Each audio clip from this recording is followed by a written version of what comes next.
Hola, ¿cómo están? Muchas gracias por recibirme una vez más. Quien les habla, Carlos de Jesús Gara López, maestro en artes plásticas. En esta ocasión quiero hablarles acerca del arte mesopotámico. La antigua Mesopotamia es una referencia importante en el estudio de la antigüedad humana. Sirvieron de modelo e inspiración al resto del mundo y popularizaron invenciones fundamentales para la civilización como la rueda, el cultivo de cereales, el desarrollo de la escritura cursiva, las matemáticas y astronomía.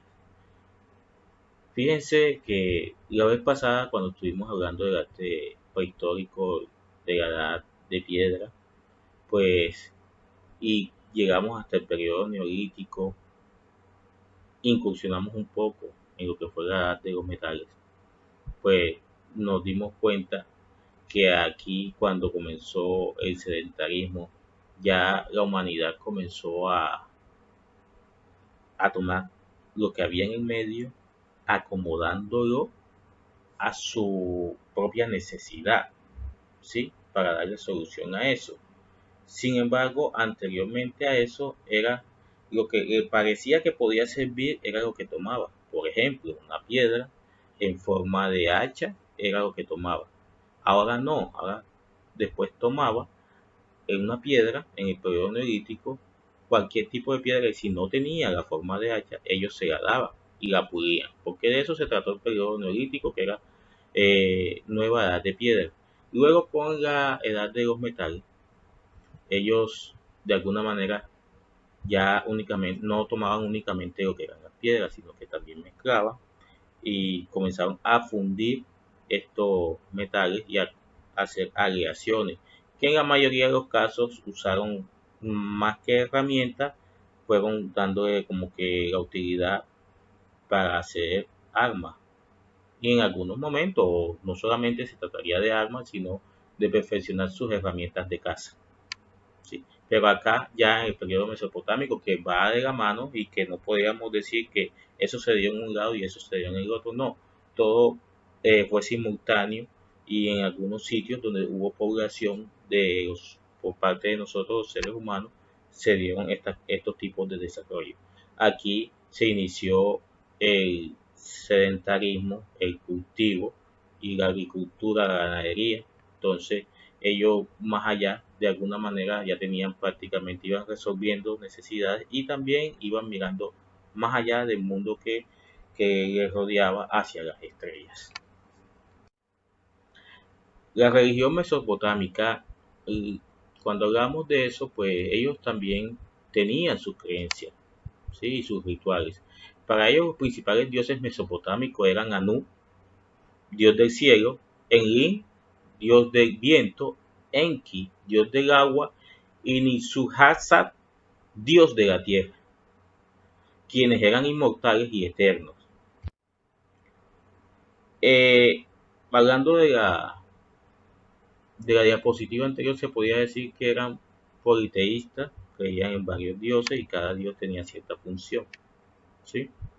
Y regresando acá a esta diapositiva, hablando de la arquitectura respecto a los materiales que se utilizaban, madera de palmera, principalmente para las cubiertas, por lo que las habitaciones suelen ser alargadas, cubriéndose con madera longitudinalmente. La piedra se utiliza poco, ¿ya saben por qué? Porque al principio estaba comentando que fue un terreno más que todo pantanoso y arcilloso, ¿sí? Rico en arena, rico en arcilla, y de alguna manera ellos no tenían la opción de conseguir piedra, por lo menos en la parte central y sur de Mesopotamia.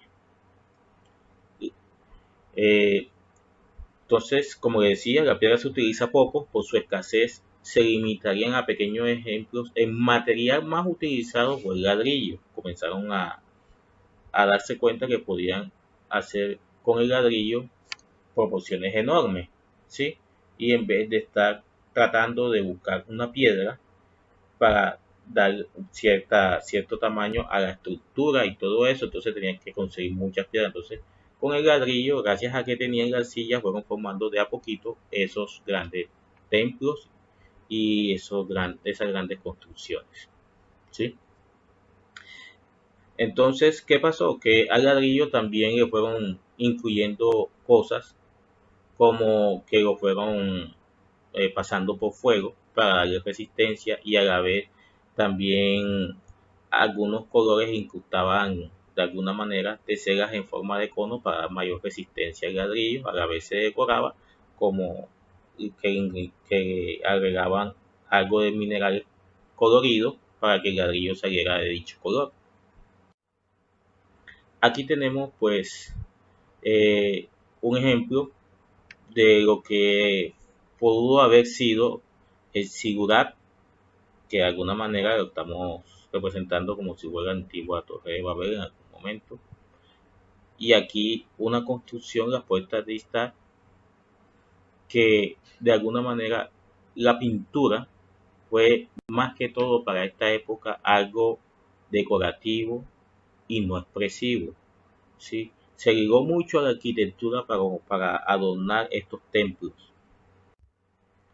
La escultura, los materiales utilizados fueron piedra, arcilla, alabastro, algo parecido al mármol, pero más blando, más manejable de alguna manera, el bronce, la madera y el marfil.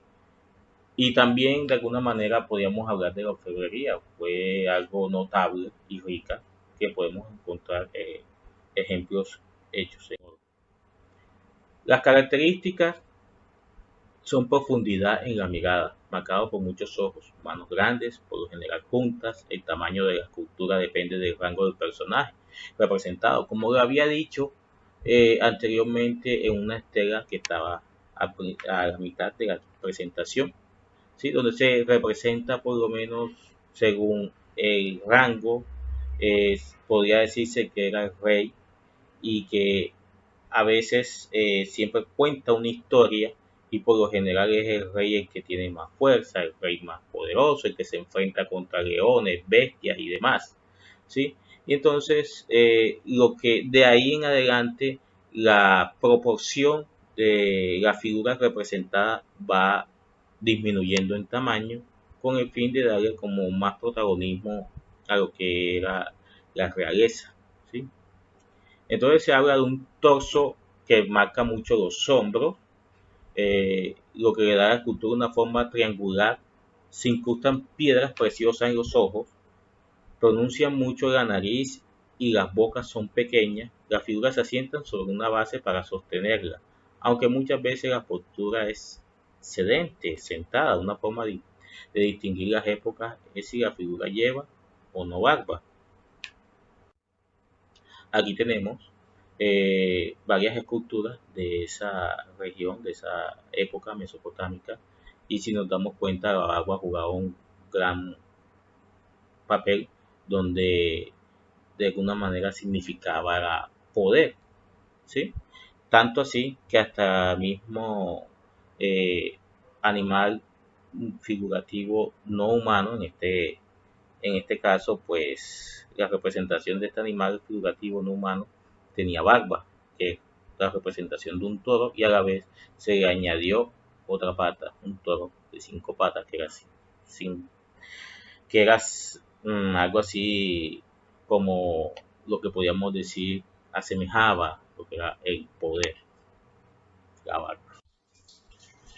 Hablemos de pintura y relieve. Como lo dije anteriormente, la pintura fue estrictamente decorativa, se utilizó para embellecer la arquitectura, carece de perspectiva y es cromáticamente pobre. Solo prevalecen el blanco, el azul y el rojo. Uso de la técnica de temple puede apreciar en mosaicos decorativos o azulejos. Los temas eran escenas de guerra y de sacrificios rituales con mucho realismo. Se representan figuras geométricas, personas, animales y monstruos. Se emplea en la decoración doméstica, no se representaban las sombras. ¿Qué hay que decir de esto? Bueno, que de alguna manera su, sus conocimientos primarios de las artes, de la pintura, pues no eran tan avanzados, no degradaban el color, siempre eran figuras pintadas de forma plana. y siempre aludiendo a los ritos, a las guerras, sus representaciones y de alguna manera con la funcionalidad meramente decorativa, nunca nada más allá de expresar algún sentimiento, ¿sí? Aquí tenemos lo que es eh, el estandarte de Ur, que aunque sea una pintura, también se puede decir que es algo tridimensional, porque no está entera, está como en una tablilla, ¿sí? Y cuenta una historia de izquierda a derecha, ¿sí? Aquí lo tenemos, este estandarte de la U. La obra que ha podido quedar, una de las pocas obras que han podido quedar en cuanto a la pintura de Mesopotamia, del arte mesopotámico. El relieve fueron frecuentes en las plaquetas o estelas narrativas y algunas de estas estelas tienen textos cuneiformes. ¿Qué quiere decir textos cuneiformes? La escritura cuneiforme que inventaron pues eh, el arte mesopotámico, ¿sí? La cultura mesopotámica, basadas en figuras geométricas y líneas. Son obras detallistas y minuciosas, reflejan notable naturalismo, se distingue la separación de los asuntos divinos de los humanos. El rey es plasmado en escenas de guerra, banquetes o caza. Una figura parece siempre erguida, lo que hace destacar su poderío. Como lo dije anteriormente en varias estelas que vimos a lo largo de las presentaciones, que el rey siempre era el que eh, de mayor tamaño en la representación de de cada tablilla, de cada estela. Aquí lo vemos, era el personaje capaz de enfrentar y de alguna manera acabar con las fieras salvajes y monstruos que en algún momento pues esta cultura también creía en esos seres míticos y esos monstruos, ¿no?